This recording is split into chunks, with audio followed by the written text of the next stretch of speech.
হাওয়া উঠে আসছে যে আপনি কি মিল পার্টির সাথে যুক্ত হবেন আর কি করছে জোট বাবা? করে? আমি আপনাদের বলি, প্রশ্নটা দারুণ প্রশ্ন করেছে। নওশাদ সিদ্দিকী একা কার সাথে যুক্ত হবে না যুক্ত হবে বলতে পারবে না। এই বিষয়টা এতদিন পর্যন্ত চর্চা হয়নি। আমরাও ভেবেছিলাম, মানে আমাদের যে একটা বার্তা দেওয়া দরকার আপনারা শুনবেন, আমরা কনস্টিটিউশন প্রোটেকশন ফোরামের পক্ষ থেকে আমরা এতে গিয়েছিলাম। আমরা একাধিকবার ডেট চেয়েছি আমাদের এই সিপিএফ এর মধ্যে যারা থাকে, যে ডেট দেওয়া হোক, ওখানে যিনি সিইও স্যার আছেন তার সাথে বসতে চাই, কিন্তু বারবার ঘুরিয়েছে। অবশেষে আমরা জোর ধরে কনস্টিটিউশন প্রোটেকশন ফোরামের পক্ষ থেকে কামরুজ্জামান ভাই সাহেব ছিলেন, সারওয়ার সাহেব ছিলেন, আরও অনেকে নেতৃত্ব দেওয়া গিয়ে আমাদের ওখানে সাবমিট করা হয়, ডেপুটেশন দেওয়া হয়। এই বিষয়টাই কথা বলা হয় যে আপনারা অবস্থান ক্লিয়ার করুন, কিভাবে অমিত পোর্টালে নাম আপলোড করতে হবে, কি করতে হবে। আপনারা সাধারণ মানুষ যারা মোতোয়াল্লি আছে, ওয়াকফ সম্পত্তি যারা মোতোয়াল্লি আছে, তারা জানে না তারা কি করবে। তখন সরকার একটু নড়ে বসেছে, এখন এ দেখছি। তবে আমি অনুরোধ করব, মামলা আমাদের চলছে সুপ্রিম কোর্টে, আমাদের গুটি কয়েক মানুষের মামলা করার জন্য এখন ওয়াকফ সম্পত্তিটা অধিকারটা বেঁচে আছে, নাহলে সেটাও ধ্বংস করে দিত। ইন্টেরিয়াম একটা অর্ডার আছে, আমি চাইবো ফুল ফ্লেজের অর্ডারটা যখন আসবে, ওয়াকফ সম্পত্তি রক্ষার অর্ডারই হবে, সংবিধানকে রক্ষার অর্ডারই হবে। তাই 5ই ডিসেম্বরের মধ্যে আপনারা যারা ওয়াকফ সম্পত্তি আছে, লোকাল যারা আছেন, মোতোয়াল্লি আছেন, ডিস্ট্রিক্ট হেড ডোমা আছে, তাদের সাথে যোগাযোগ করে আপনাদের সম্পত্তিগুলো আপনারা, যেহেতু রাজ্য সরকার বলেছিল আন্দোলন এই করতে দেবো না, কিন্তু এখন আবার করার জন্য বিজেপির সাথে সাথ মিলিয়ে দিচ্ছে, বিজেপি ডাকে সাথ দিচ্ছে। তাহলে আপনি যদি এখন চুপ করে বসে থাকেন, ঠিক যেভাবে এসআইআর করতে দেবো না বলে এসআইআর এর ফর্ম মমতা ব্যানার্জি নিয়েছিল, আমি এসআইআর এর ফর্ম ছিঁড়ে একটা জেরক্স ফর্ম ছিঁড়ে বলেছিলাম যদি মমতা ব্যানার্জি রম্যা ছিঁড়ে দেয় তাহলে আমরা কেউ এসআইআর করবো না, কিন্তু মমতা ব্যানার্জি দেখবেন করবে, তার পরিবার করবে। সুতরাং তোমরা এসআইআর এর ফর্ম তোমরা ফিল আপ করা থেকে কেউ বিরত থাকো না, সবাই ফর্ম ফিল আপ করবে। তো এখানেও বলবো যে 5ই ডিসেম্বরের মধ্যে লাস্ট তারিখ শেষ আছে। তবে আমি আশা করবো এই নিয়ে কেন্দ্রের মন্ত্রীর কাছে আমরাও চিঠি করছি, চলছে তার প্রসিডিওর। অনেকে নাকি ইতিমধ্যে পৌঁছে গিয়েছে যে এই ডেটটাকে এক্সটেন্ড করার ক্ষেত্রে, যেহেতু মমতা ব্যানার্জি তো হাত তুলে নিয়েছে, এখন মুসলমানরা মধ্যখানে দড়িয়াতে ভাসছে, সাগরে ভাসছে, কোথায় যাবে, এদিকে যাবে ওদিকে, আর কিচ্ছু নেই। যাতে এক্সটেন্ড করা যায়, ডেটটাকে বাড়ানো যায়, সেই নিয়ে হবে। তারপরেও বলবো ডেট বাড়বে কি বাড়বে না আমি বলতে পারছি না, কিন্তু আমি অনুরোধ করব যে মোতোয়াল্লিদের কাছে যে আপনারা ইমিডিয়েট এগুলোকে আপলোড করুন।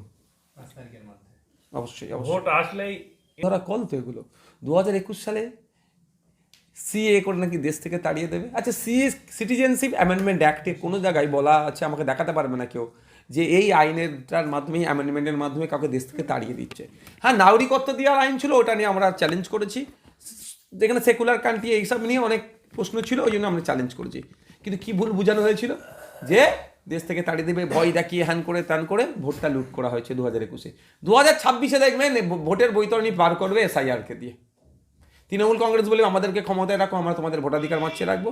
আর বিজেপি গল্প শোনাবে 1.5 কোটি রোহিঙ্গা আছে বাদ দিয়ে দেবো, আমাদের ক্ষমতায় নিয়ে আসো।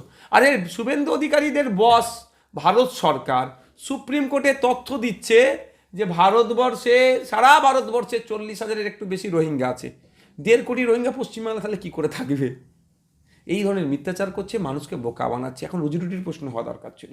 আজকে প্রায় 90 টাকা একটা ডলারের দাম হয়ে গিয়েছে।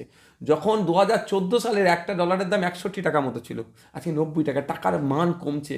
এশিয়ার সব থেকে খারাপ পারফরমেন্স করার মুদ্রার নাম হচ্ছে টাকা, রুপি, আমাদের এশিয়া মহাদেশের, যেখানে বাংলাদেশের মতো দেশ আছে অর্থনৈতিকভাবে দুর্বল, আর প্রতিবেশী শত্রু রাষ্ট্র যে আমি নাম ওর মুখে নিতে চাই না, যারা প্রতিনিয়ত আমাদেরকে ডিস্টার্ব করছে, ওই দেশ আছে। আফগানিস্তানের টাকার মান চরচর করে মারছে, আর আমাদের টাকার মান পতন হচ্ছে।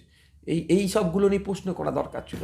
10 গ্রাম সোনার দাম 2014 সালে ছিল 28,000 টাকা, আর আজকের দিনে 1,30,000 টাকা প্রায়। তাহলে এই 11 বছরে আপনার 1 লক্ষ টাকার অধিক দাম বেড়ে গেল। পেট্রোল ডিজেল এখন সেঞ্চুরি কখনো করছে, কখনো নামছে, মানে কি একদম 99-এর কোঠায়, 90-এর কোঠায়। পুরো সচিন টেন্ডুলকার 90-এর কাটায় উনি সব থেকে বেশি বার উনি আউট হয়েছেন। তাই সচিন মানে পাজি এবারে সেঞ্চুরি করবে না আউট হবে, এরকম একটা ভাব চলছে। তো এই অবস্থায় চলছে। পশ্চিমবাংলার শিক্ষা ব্যবস্থা তলানিতে চলে গিয়েছে। 25,000 স্কুল বন্ধ হয়ে গেছে, প্রাইমারি স্কুল হয়েছে। হসপিটালে ডক্টর নয়, নোংরামি চলছে। হসপিটালে মর্গ থেকে চোখ চুরি হয়ে যাচ্ছে মানুষের। লাশ চুরি হয়ে যাচ্ছে।